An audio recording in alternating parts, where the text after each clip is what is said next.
ገብቶም ሰዎቹን በሙሉ አንቀጥቅጦ ጣሪያ ላይ ይሰቅላቸዋል። ሐምዛ በቦታው ላይ ነዳጅ ሲያፈስና ክብሪት ይዞ ሲዝት ይታያል። ቦታውን በሙሉ ለማቃጠልም ይዘጋጃል።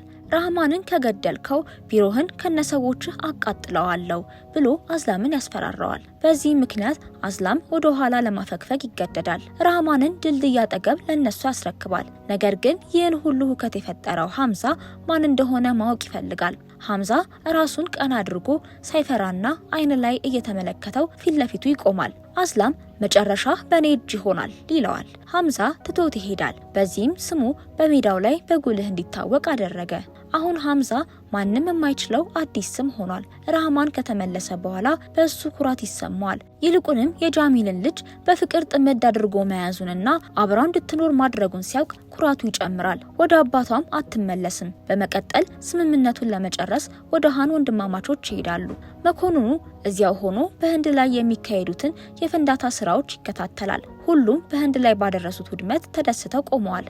ጃስኪ ግን በገዛ እጁ መሳሪያ ያስረከባቸው ህጻናት ህንዳውያንን ሲገድሉ በማየቱ በድንጋጤ ደርቆ ቆሟል። ሐምዛ በአሸባሪ ጥቃት የሞተችው እናቱ ትዝ ትለዋለች።